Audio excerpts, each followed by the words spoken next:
Hi, everybody, and welcome. I'm Leslie with the New Mexico Small Business Development Center, and I'm here with Eric Spellmann. And I haven't called you speaker extraordinaire in a while, but today I think it's appropriate because he's going to be giving us a webinar on increased word of mouth leads today using the internet, because that's what it's all about. Is we want to know how to increase our business, learn valuable tips for all our small businesses here in New Mexico. So I want to remind everyone, type your questions in the Q&A. There's no dumb questions according to Eric, except if it comes from me. but type them in because he picks them out. He picks them up throughout the entire webinar. So don't be shy. Turn it over to Eric for increased word of mouth leads today. Okay, thank you, Leslie. And today's going to be a fun one, folks. So pay attention. There's going to be a lot of content because I know so many of you, you're saying, well, the way people come to our business is they hear about it from someone else. And you're right. That is a huge method of getting people to your place. But you got to realize that it's changed. And if you don't realize it's changed, those word of mouth leads are going to dry up. So pay close attention. Also ask questions if you want down in the chat. I see them, and if I don't happen to see them, Leslie's always very good to tell me. And yeah, interrupt me. That's what this is about. When you have your question, you have your question. I will, because I really want to make sure I get everyone's questions answered. So here we go. Increase word of mouth leads today using the internet. Well, first, let's talk about how it used to be. How it used to work. I mean, before the internet, and I'm not talking like, well, maybe I am back in the Leave It to Beaver days, but even after that a little bit. Basically, how it works is someone refers. In other words, someone says, oh, you need to try this. Oh, you need to go here. I had a great experience here. Oh, they make the best this. And so they tell you that. And then what would you do? You would call them or visit them. It was that simple, a very simple equation. People would refer something, you would go visit them. Why? Why would you do that? Because you trusted the person who visited it. You see, you got to remember, the biggest barrier keeping a new person from visiting your business is called trust. They don't trust you. Why? Because they don't know you. It's not that they think you're dishonest. They just don't know you. And so when a friend of theirs has a good experience at your place of business, could be a restaurant, could be service, could be product-based, doesn't matter. If they have a good experience and they tell their friend, well, the friend who more than likely trusts their referring friend is going to believe, you know what, I'll probably have a good experience too. So the trust barrier is lowered. The barrier keeping them from visiting there is lowered, and they're willing to give it a chance because they got a referral from someone they trust.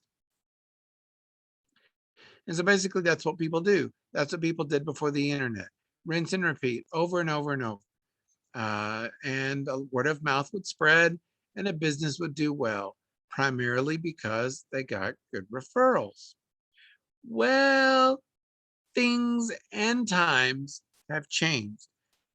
And some of you ain't going to believe me because I'm here to tell you, I can't tell you how many times, because I'm a marketing consultant. I'm an online marketing guy. And I'll have someone come in my office and they'll say, Eric, I don't need this fancy internet. All my business is word of mouth. And that's how I've always done business. That's how I'll always do business. And I say, okay, I get that. And I believe it has worked for you. And I believe most of your success can be tied to that. But I'm telling you, sir or ma'am, it's changed. And if you don't acknowledge this change, these word of mouth referrals are going to dry up. I can guarantee that. And here's why. You have to understand the psychology of all of this. You see, today, yes, someone refers. That hasn't changed. Someone says, oh, you need to go visit this place. Oh, you need to go eat here. It is wonderful. But what changes is what happens next. Remember the old way, people would call or visit you. I mean, they would take the referral and go. But today, not so much. Today, people have access to information and tools they didn't have back then. So, believe it or not, when you refer someone today, they Google it. They pull out their phone because it's the easiest thing in the world, and they just Google it because they want to do a little research before they go visit, before they call, because their time is valuable. And then based on that, they'll look, they'll decide, they'll look at the pictures online, they'll look at the website, and they'll say, you know what? Okay, I might give it a try. Or they'll say, you know what? I can't find anything.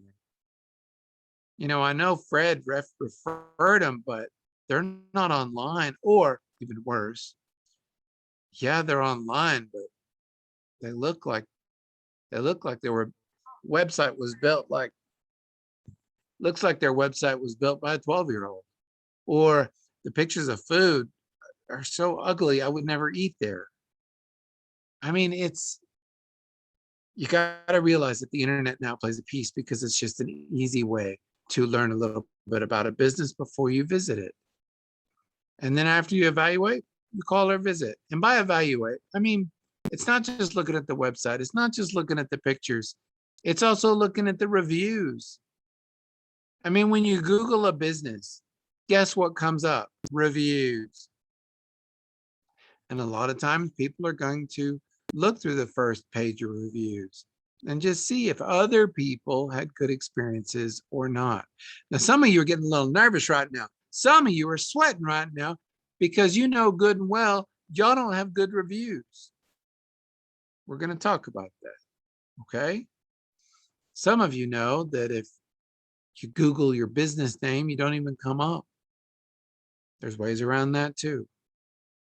Some of you are embarrassed about what comes up if someone Googles your name or someone Googles your business name. I'm telling you, you've got to take care of this or else it's going to burn you. Here's the takeaway from that whole thing. I mean, basically, people will decide to call or visit your business based on what Google says about them, period. Whether you like or hate Google, people, that doesn't matter. It's irrelevant. It's not about Bing. It's not about Yahoo. It's not about Yelp. It's not about what other people are saying. I'm here to tell you, it's what Google says. And if you have a problem with that, I'm sorry. That's just the way the world works right now. So your goal, hear me, your goal is to make sure that Google knows everything about you, everything about your business, everything about all the ways your business can help people. Because they're going to be the ones serving up the answers. They really are. So let's talk about how to do that. I like to think of this as Google your business. Step one, you need to search your business on Google. That's right. Now, don't do it now because I'm speaking and that's rude, Leslie. But what you're going to do is type your business name on Google and see what they say. Question, if you type your business name into Google, does your website come up first? Are you the first one up? Now, I'm not saying ads, okay? And if some ads come up, and it says ad right next to them, that's okay. People can buy ads on any kind of search terms, including your name. And you might even find that one of your competitors actually has an ad when people type your name in. And yeah, that's legit. And there's not much you can do about it. I mean, heck, whenever you even type Google reviews, you'll get a Yelp ad. But the only time someone was able to prevent that from happening, believe it or not, this is just an interesting side story, was the Playboy company. Because there were porn sites that were co-opting the Playboy name in their ads, so that when someone typed in Playboy, all these ads came up with companies that were not Playboy, and Playboy successfully sued them for trademark infringement. But what I'm saying is, if your competitor puts your name as a search term and buys ads based on that, their ads can show ahead of you. Now, the good news is, keep in mind that only 10% of people click on ads, okay? I do believe in ads, I really do. So I'm not trying to dissuade you from using them yourself, because heck, you ought to show up when someone types in your competitor name, right? I mean, it goes both ways. But what I am saying is 90% of the people will skip the ads and try to see who Google actually recommends. So the key is to tell Google about your company. Now, there's going to be people who call you up. There's going to be companies who call you up and claim to be Google. But let me tell you this, Google never calls you. If anyone calls you up claiming to be with Google, hang up. They are lying to you. Okay? And you tell that to your friends. These people are trying to trick you into using them to help you with Google ads. That's all. They're not affiliated with Google. They're not Google. It's a trick. Okay? So remember, Google won't call you. So you have to be proactive in this. You can't just assume Google will figure out who your company is. I mean, yes, the little spider bots will eventually find your website and index you. Doesn't mean you're going to show up on page one, which all that matters. I'll be honest, that's all that matters is page one. You can't be on page two and feel like you're successful because most people never go to page two. Keep in mind, Google will only show you 10 organic or natural results per page, 10. So if you're not in that first 10, you won't be on page one. Okay? I mean, a friend of mine once told me, page 2 of Google results is the safest place to hide a dead body because no one ever goes there. And that's because most people change their search. If they don't find what they want in their first page of search results, they don't go to page 2, they change their search. So here's what you need to do. You need to go to google.com/business. Okay. That is the magical address. I don't feel like you have to write all this down. Remember, our wonderful host is going to be sending you or giving you access to this full presentation. Okay. So you don't have to write down all these points. But the address you need to immediately go to is google.com/business. And when you get there, it's going to look like this. Okay. This is google.com/business. And basically, you can start here. And it says, okay, look, stand out with Google with a free business profile. And that's what it's called now, is a business profile. And you know what I mean? It's this right here. You've seen it come up. Like when you search for a business, many times it'll come up, you'll see this, and it shows you their hours, it shows you their address, might even show some pictures, it shows you their ratings. It'll even give you directions on how to get there. That is a business profile, and you must have one on Google. And guess what? It's free. Okay. And believe it or not, it's many people's first impression. They know that if they Google a business, Google will most likely show them that information. Now, you as a business owner can go in and take charge of that business profile because, believe it or not, your business may actually already exist in there. It just hasn't been claimed by the owner yet. In other words, you already show up on Google Maps, which is tied into this whole thing. Your business may exist as a map icon, as a place someone can drive, but the part where you get the ability to post pictures and put your hours and be able to respond to reviews and all of that, that's what the business profile gives you. Okay. It also gives the ability to make posts and stuff like that. Although I'll be honest, I don't see people do that a lot. But pictures are a big thing. And especially if you're a restaurant, hear me, especially if you're a restaurant, this is where your best food photos ought to go. Not just on your website, not just on social media, in your business profile. Now, the rest of you businesses may not need to do too many photos in the Google business profile. But if you're a restaurant, yes. And by the way, hear me, restaurants, you don't get to take pictures of your own food. And that's because it takes a lot of photographic skills to photograph food. Most people can't do it. I can't tell you how many Mexican restaurants here in Amarillo, Texas, where I live, where the owner took pictures of his own food. And I'm looking at it and it looks disgusting, even though I've eaten there and it's delicious. I mean, I could see little pools of grease, or the lettuce looks a little wilted, or the hamburger bun has a lot of wrinkles in it, or you know what I'm saying? It's just not photographic. You need to hire someone who knows how to photograph food. And your community may not have that. You may have to bring them in.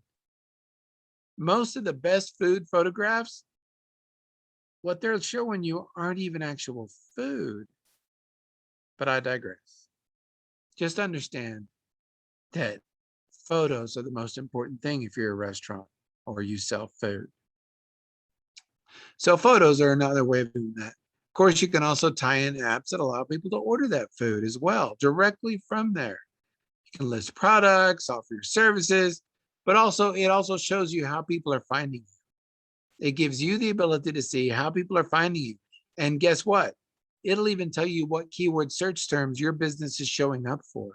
I'm telling you, this Google Business Profile is one of the best things you can do. And you can find that at google.com/business. Okay. It used to be called Google Plus for Business. Okay. There was everyone, you got to go get your Google Plus page and all that. But that was back when Google wanted to make Google Plus a social media. They wanted to compete with Facebook. And of course, that was a big fail. So they ramped it back to just being business profiles. Now, the key is you got to go claim your business. And that's going to be part of this, because chances are your business already does exist on Google, but most likely just for finding directions like on a map. So what you have to do is convince Google that you're the owner or someone in charge, because Google wants to verify that the only person answering reviews, and uploading photos and putting in the hours and all of that is actually someone who is qualified to do that. I mean, think about it. Would you want your competitor filling out your business profile? I think not. So Google has a little process to verify who is the owner of a business. Now, the process, unfortunately, can be a little complicated. Basically, here's how it works. The way Google verifies you is if it knows your office phone number already. Then, if you're lucky, then it will call that number, and you've got to answer it. And within 3 minutes, you've got to enter a code that Google's going to give you. The other way Google might do it is by sending a postcard. If they don't know your office number, they might send a postcard, and it'll take 2 weeks or so. Now, the problem with both of these methods is this. If you have a larger company where someone else is answering the main phone, then what's going to happen is when you try to verify, your front desk person won't know what's going on. They're going to get an automated voice claiming to be Google, and they're just going to hang up on it.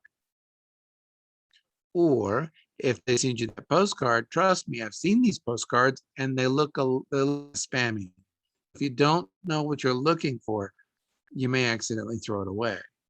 The one with the code you're supposed to enter. So let me tell you this.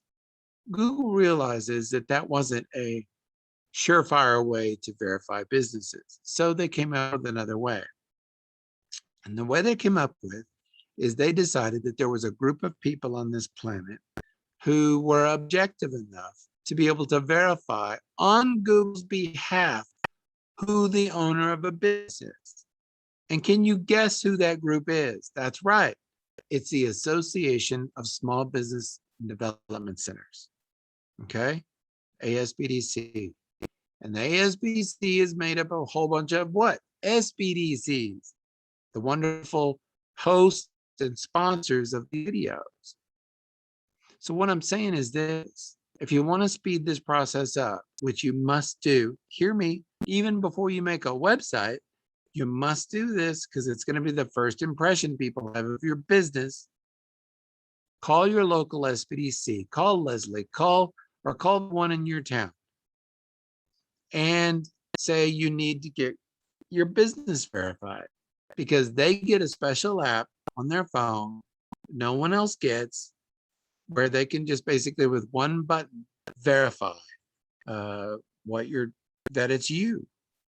And that way you don't have to worry about it. It looks like someone posted that they did the postcard and it came on a 3-sided perforated 6x8-ish.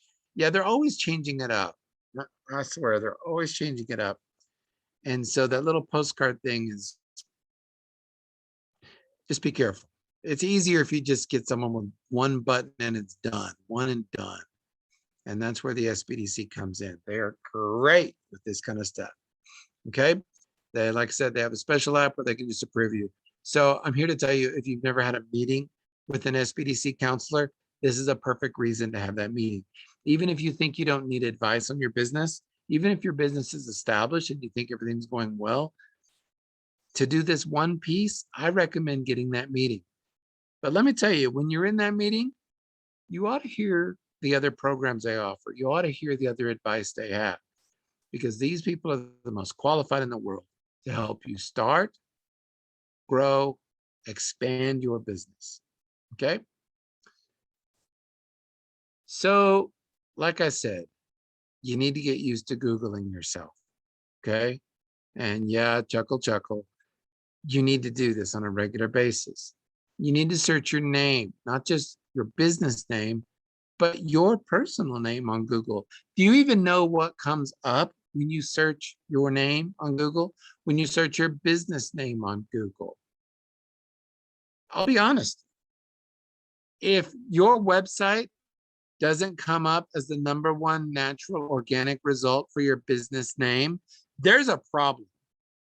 Because believe it or not, Google wants to give the most authoritative, the most qualified source for information on your company. And if your website doesn't even show up for your own name, whoever built your website did you a big disservice. Now, I'm not trying to get your business because I don't build websites. I'm just telling you, if your website doesn't show up for your own business name, there's a problem.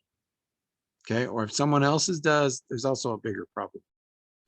Now, when Google really can't find information on a business, like let's say you put in your name, your name, like I put in Eric Spellmann, then many times what it will do is show you the LinkedIn. Now remember, LinkedIn is social media.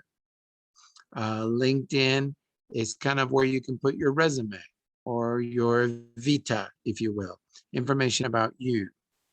And Google trusts it as an objective source because only you can put in information about you. That's why I'm a big fan. That's why I'm a big fan of going into LinkedIn. I'm a big fan of going into LinkedIn even just once and making a profile for yourself. Because believe it or not, Google will, gosh, I've got to unplug that thing when I'm talking about Google. So anyway, my point is this: go into LinkedIn. And like I said, I don't think you need to be there all the time. Okay, Google, stop. Gosh, sometimes be annoying. Okay, so go into it once. Which brings me to your online reputation. Some of you, when you search yourself, are going to discover that the things that come up may not be positive. Okay? May not be positive at all. Still wondering, what can I do about that? First of all, do not pay someone to monitor your reputation. Did you hear me? Do not pay someone. People who make money on reputation management, all they do is stuff that you can do for free. And if they ever say that they can remove reviews for you, they are lying. So if one of the things that comes up is a bad review or a fake review even, and you know it's fake, they cannot remove it. And also, if another website comes up, maybe it's a newspaper website that shows a mugshot of you in jail. There's really nothing they can do about that. And I'll be honest, if that's what comes up is old newspaper articles or mugshots or something like that, all that means is you don't have enough current information on the internet about you. So Google's having to dig deep and to find something. Okay, that's all that means. And there's nothing these companies can do. So do not sign up for these reputation management companies. It's a big ripoff. So what I would do is you need to manage it yourself. And one of the easiest ways is to go to Google News and search for yourself. Search on yourself. And I'm talking about your name and your company name.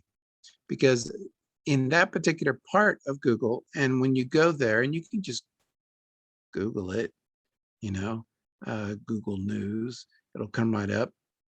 And then just type your name or your company name, and Google will show you every article that may have ever referenced you ever.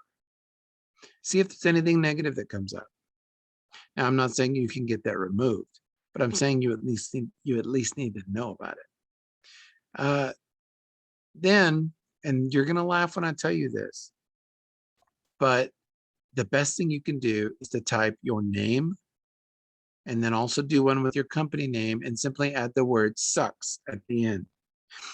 I know this sounds like a joke, and some of you may even see it as inappropriate.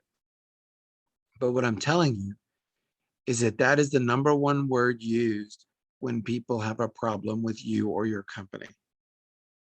I'm telling you, it's one of the easiest ways for you to at least find out what the bad stuff is about you or your company. Now, once again, don't do that now. Come on, folks, I'm speaking. But that's a little trick I learned a long time ago. Another thing you can do is set up Google Alerts. And once again, you can just Google that. What alerts do is you can put in certain topics like your company name, certain keywords like your name, some of your employee names, your products, things like that, as many as you want.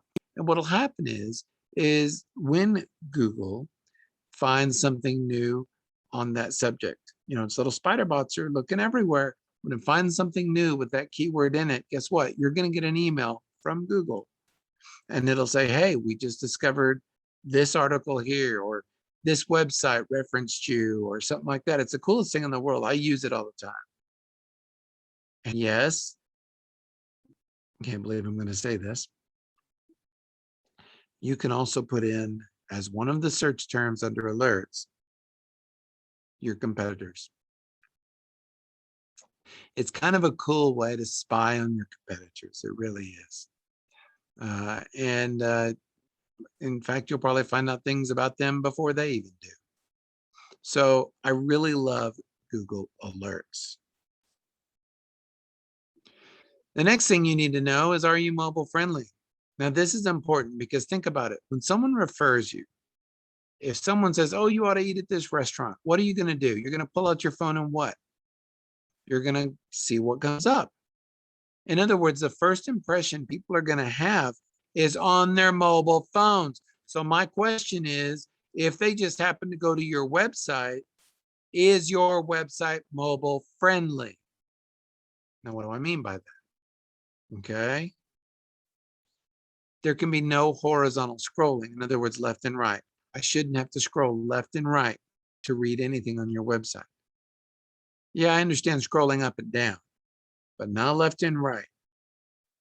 Also, the buttons too small to click with your fingers? Are the links too small to click?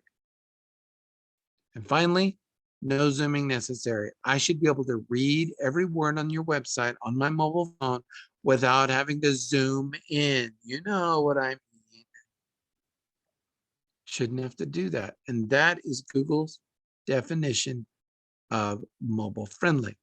And of course, there's even a way for you to find out if Google thinks your website is mobile friendly. Just Google. And what you're going to Google is mobile friendly test. Those 3 words. And the first thing that comes up, not the ads, the first organic one that comes up will be their test. And all you do is put in your website and Google will tell you whether it likes your website or not. And it'll tell you what's wrong with it if it doesn't. It's really kind of cool. And of course, it's totally free. Now, what if you discover that your website is not mobile friendly? Maybe it was built a long time ago, or maybe it was built by a web designer who doesn't know what in the heck they're doing. In that case, you need to contact that web designer or contact a web designer and ask that they make your website mobile friendly. Okay?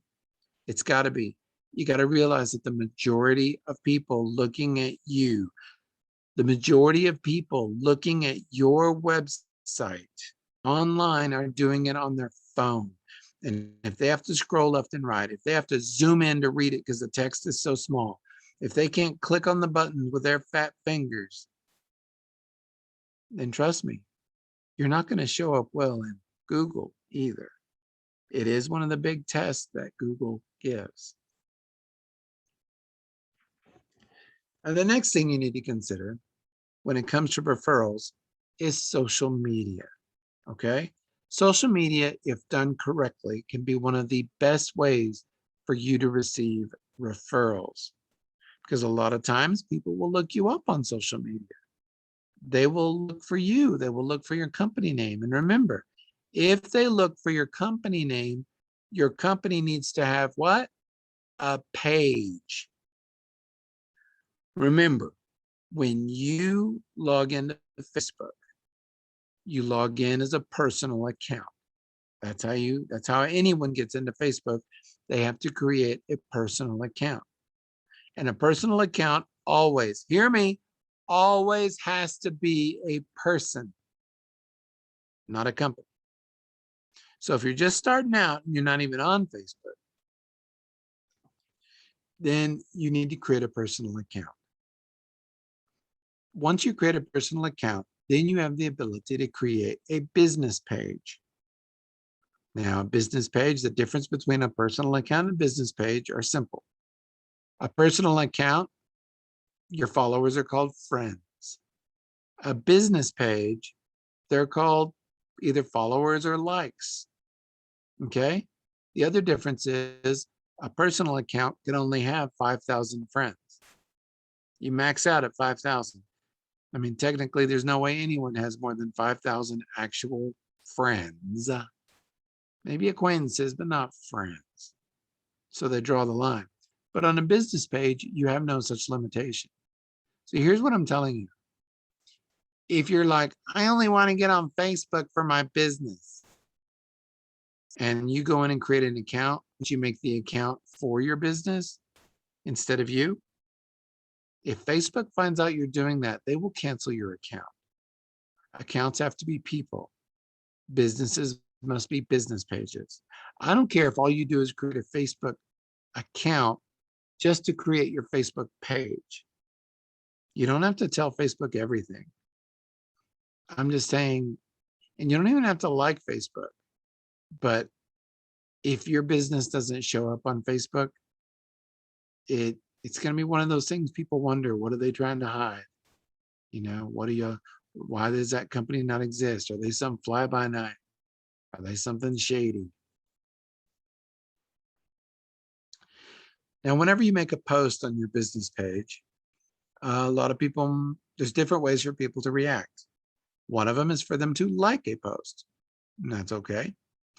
But also another way is for them to share your post. Now, this is an important one because when people share your post, it's a lot like a referral. What that means is a copy of your post will show up on their timeline. In other words, all their friends will see it. You may have seen this happen with maybe some funny jokes or memes, where you share it to your page. And the cool thing is, since it's the same post, the original person who posted it is seeing all of this as well. And they're getting a lot of credit. And so just remember, business posts, you really want a whole bunch of shares because it's introducing your products, your services, your company to a whole bunch of people who haven't seen it before. Let me give you an example of how social media can really help with the referrals. In Amarillo, which is where I live, there's a company called Frazzleberry Yogurt. Okay, it's a home-owned frozen yogurt shop, a froyo shop. And when they first started out, I had never been there, and but what I started seeing was on Facebook, I kept seeing that a lot of my friends were checking in there. Now, what a Facebook check-in is when you use Facebook on your phone. It's only in the app. And you say, hey, I'm here at a business name. That's called a check-in. Okay. And so what my friends were doing is they were checking in at Frazzleberries. And when they did, that check-in went out on their timeline to all their friends. So I kept seeing a lot of my friends checking in at Frazzleberries. And I'm thinking, what the heck is going on? So curiosity got the best of me. And I went to Frazzleberries. And that's when I figured it out. There was a sign above the door and it said, check in on Facebook and get 25% off. Think about that for a minute. Cost of a yogurt's what, $4? And so these people would walk in. They would check in while they're waiting in line to get their froyo. They would check in on Facebook, get their frozen yogurt, and then at the cash register, show their phone to the person at the cash register to prove that they actually checked in. And the person would take the dollar off, 25% off. What ends up happening is Frazzleberries was convincing almost every customer to advertise them for the cost of $1. It was amazing. And they quickly had over 3, maybe even 4,000 followers on their page. It was the best advertising. And all that cost Frazzleberries was $1. Okay. And I'm here to tell you, when enough of my friends say, yeah, I'm checking in at Frazzleberries, I'm eating at Frazzleberries, I'm more willing to go there. Now, if you're a restaurant, the other way you can get lots of referrals is what's called the birthday club. Now, keep in mind that the word birthday club, the phrase, is actually code for email newsletter. Whenever you go to a restaurant and they have a birthday club, like you get a free dessert or you get a free meal on your birthday or something like that. Their reason for doing that is so that they can start emailing you a newsletter all during the year. They only have to give you one cupcake, once a year, but all during the year, you're going to get promotions and emails from them. So trust me, they always benefit from this. They also happen to know that if you do come in on your birthday for that free meal, no one ever goes by themselves. Gosh, that would be sad. But no one ever shows up on their birthday by themselves at a restaurant to participate in that free meal. So they know at least one other person is going to be buying a meal. Or maybe a few people will show up kind of to celebrate. So there'll be a bunch of people buying meals. I'm here to tell you, if you have a restaurant, the best thing you can do is to start a birthday club. And basically, you're asking for their name, their birthday, and their email address. And that way, you can start sending them stuff. It's not bait and switch. That's just how the world works. Another way that I've seen social media work well to generate referrals is to turn customers into salespeople. There's an orthodontist in town, and what he did was, an orthodontist, he puts braces on kids. What he would do is he would pick 5 of the kids he's currently working on, and he would talk to their parents. And he would tell their parents, hey, I would like to put a picture of your kid wearing one of our t-shirts, holding up our sign or something, smiling. And I want to put a picture of that kid on my business page, the orthodontist business page. So he'd put up 5 photos. But what he would tell the parents is this: at the end of 30 days, whichever picture has the most likes, their braces are free. Think about that for a second. You as a parent know that braces are not cheap.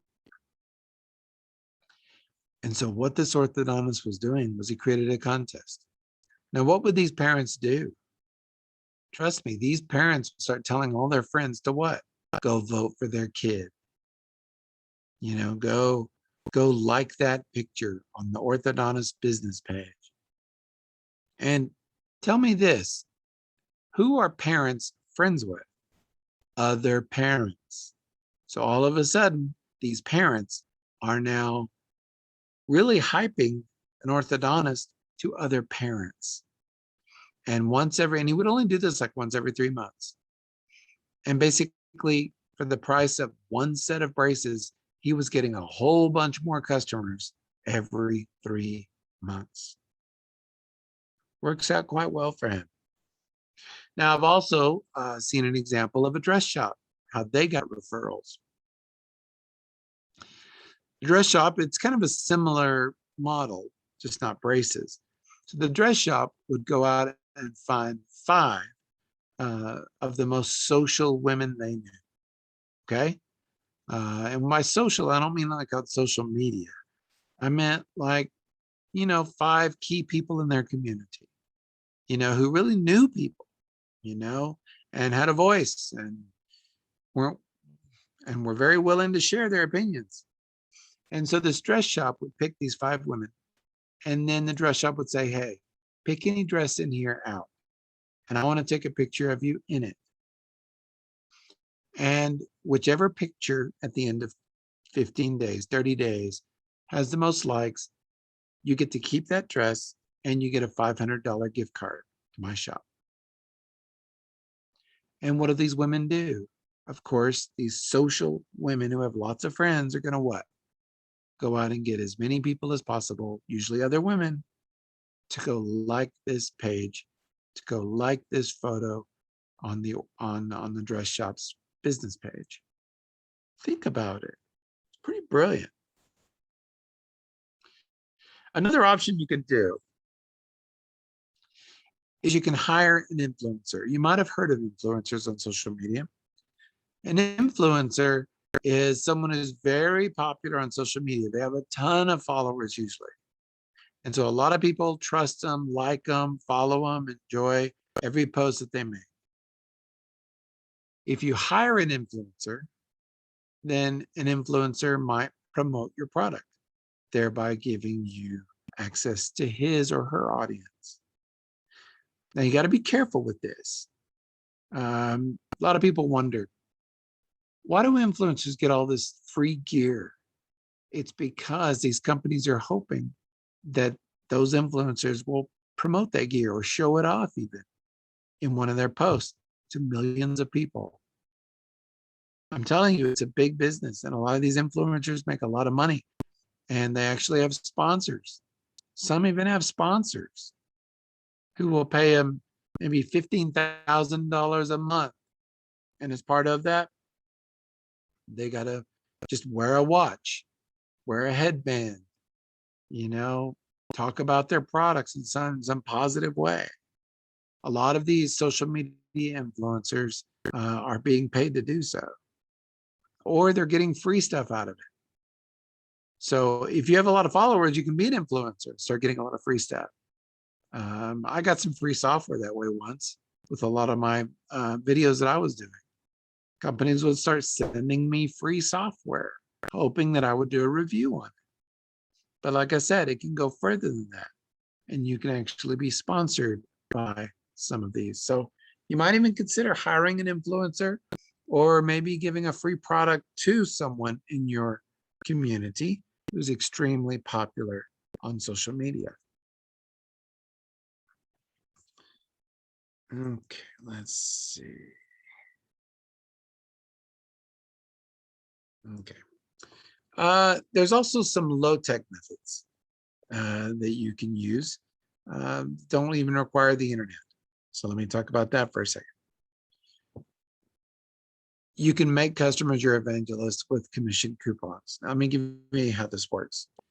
There's a Mexican restaurant in Amarillo, and a friend of mine who owns it named Victor. What he did was one day he came up to me and he said, Eric, I'm going to give you a stack of my business cards. And he did. He gave me a stack. It was like 250. And it was his business card. But I flipped it over, and on the back it said free queso and chips on your next visit. I thought, well, that's kind of cool. Why do you give me 250? And that's when he explained, Eric, I want you to put your initials in the upper right-hand corner of the back of that card. And I want you to just pass these out to your friends. That's all you got to do. Next time they come in, they'll get free queso. And I said, okay. So I did it, and I passed them all out.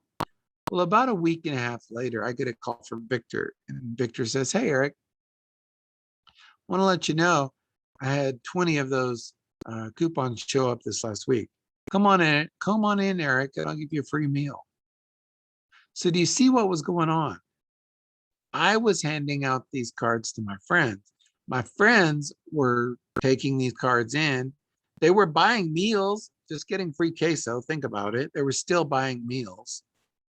And when Victor looked at my initials on those cards, he realized they were coming from me. And so what did he do as a way of saying thank you? He bought me a few meals that way. And I thought that was cool. You know, my friends get free queso. I get a few free meals. It's kind of like that influencer thing. But there are ways to turn your own customers into evangelists, you know, by incentivizing for your customers.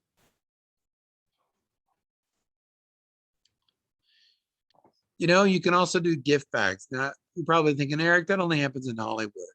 You know, we all know that anyone who walks on the red carpet in Hollywood or goes to a big fundraiser, they get these gift bags full of products, some of them very nice products. I mean, like Rolexes and expensive perfumes and colognes. Why do these companies give out these gift bags? Because they want the ability to say that Tom Cruise uses our cologne. They want to introduce these celebrities to their product. And they're also hoping that those celebrities might showcase that item because these celebrities, their opinion matters to people. I'm not saying that you have A-list quality celebrities in your town, but you do have people who are influencers, not just social media, but in your town. Mayor, like the police chief, like people trust. You see what I'm saying?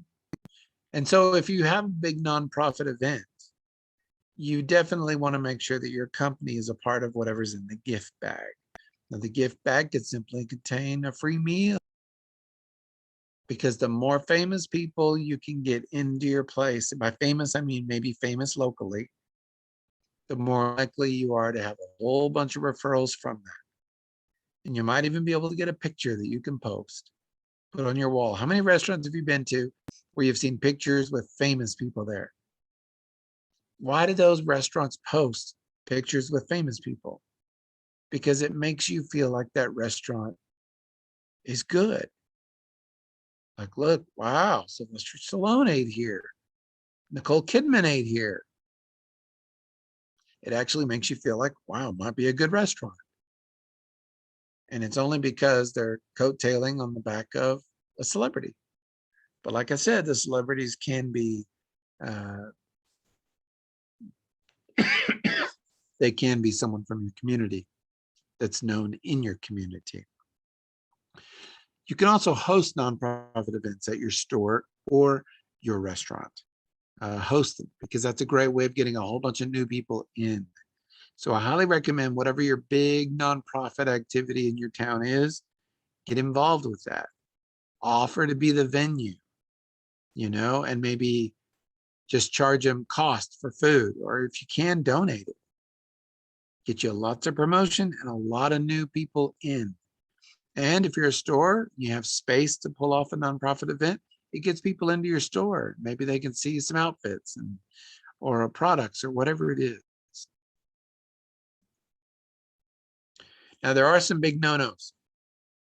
There are some big no-nos when it comes to referrals, when it comes to your reputation, when it comes to talking about your business. Let me just tell you this again. Do not discuss politics or religion online. Don't do it. Don't do it. Don't do it. Do not discuss it on your business page at all. If you have to discuss it in your personal account, but do not discuss it on your business page. Do not associate your business page with any kind of religion. Do not associate your business page with any kind of stance politically.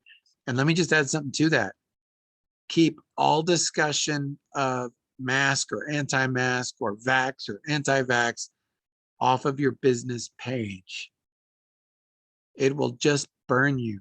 Whenever you take stands like this, you may feel like my company stands behind blah, blah, blah. All you're doing is pushing some customers away who disagree with that one stance. All you're doing is reducing your customers. That's it. It is not a good idea. Okay, I'm getting lots of questions here. Please tell me how to reach Google. I have a few things that need changed and cannot find a way to talk to someone. Believe it or not, your SBDC, you will not be able to reach Google. Talk to an SBDC counselor. They can help you get those things fixed on your business profile. Okay. And same with your second question.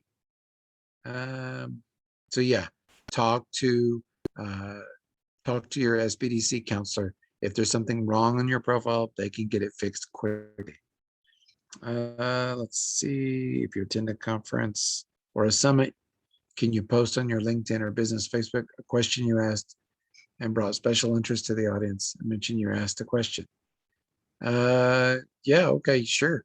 Anytime you can get promo, I would say go for it, but be careful when you're at a conference and you're asking a question to get promo. I got burned one time, I swear. I was speaking. I was the speaker, and I had some web designer in the back stood up, and he disagreed with me on something, but he did it in such a rude way that I knew he was trying to just, I hate to use the word, but it was like a pissing contest. And anyway, it ended up being very rude. And so be careful with that. I'm operating my business out of my home. I hesitate to post my home address on Google. You don't have to put your home address on Google. A lot of there are ways to do it without posting your home address. Your SBDC counselor knows how to do that. Okay. Just because you work out of your home doesn't mean you have to put that address. Now, do not discuss politics, religion, vax, no vax, mask, no mask online at all. Trust me on this. Really, don't do it. It'll just burn you. Also, don't delete bad reviews, answer them. And remember, the only way to answer a review is, and you really can't delete bad reviews, to be honest, and Google won't delete them for you. But what you can do is answer them and explain what happened. Because most people don't believe people who have like 5 stars all the time on the reviews. They don't believe it. They think they're fake. So they understand when you get an occasional bad review.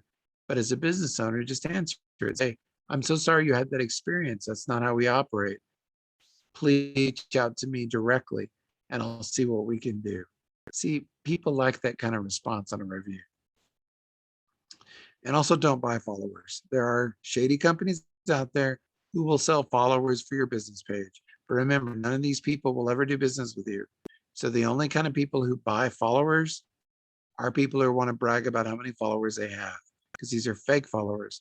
And if Facebook or Instagram or TikTok or whoever that you're buying followers for, when they figure out you're buying followers, they will cancel your account altogether. Let's see. And okay. Remember, the key to referrals is to become top of mind in your industry. In other words, you want to be the one people think of. Like if I said pizza and you want a pizza place, then make sure that your pizza place is what comes to mind first. That means brand yourself. Never stop branding. Never stop putting yourself out there. Always be out there when people are out and about, either on a billboard or pamphlets or signs or at nonprofits or on the news, or just make sure you're out there, t-shirts, whatever, be everywhere. Because believe it or not, simple branding can be one of the ways to get businesses to or get customers to visit your business. Okay. Last minute questions on anything we have gone over. Okay. Let me jump in on a couple of them. How long does it take to get an SBDC counselor? What we're going to send you a follow-up email. It'll have the information, but if you'd like to email me directly, I will get you connected with a local center. We have 19 throughout New Mexico. So I think we can get someone pretty close to you. So I'll be glad to do that, get you in with someone. What is the best way to make an appointment with you all? Again, email me. When you got the reminder for today's webinar, it had my email address on it. You will get that follow-up email that has a bunch of links and stuff to get in with the counselor. But if you want to email me direct, let me know and I will answer you on that. Thank you. I did not expect the reaction from that one. Let's see, this one was the Google operating on home. You've got that one. Another one answered needs help with Google and getting engagement. And I want to remind everyone that I'm also going to be sending out after the presentation the link for our YouTube channel. And Eric and I were talking about this before it started, but Eric, I think we've been doing presentations since, oh gosh, a really long time. Almost this whole, February, March, somewhere. Something like that. So I have a lot of Eric's, well, I have all of them so far, except for today. I have his presentations up on the YouTube channel. You can, you'll get the link, and what you can do is you can watch any of the presentations. We do have Eric for a little bit longer, so bring those questions back to the next presentation, because everything he does, it kind of builds on everything. This is a question on grants. I need to refer you to one of our SBDC counselors and we can get you the information on that. Also, there are other webinars. We have one that's coming up on PPP, idle and employee retention tax credits. Look for that one. It has some information and of course the counselors. Great info, very practical. Thank you both. Wow. Thank you for all the resourceful and informative info. Oh, they love you, Eric. What can I say? They do. Okay, last wrap-ups before we pop off. Just remember, you are your business's biggest evangelist. You've got to be. And word doesn't just get out on its own. So just keep branding yourself, keep putting it out there, keep protecting your reputation. I promise you it pays off, and it pays off big. Pays off big. Remember that. You guys have a great rest of your week, and we will see you next time. Bye, everybody.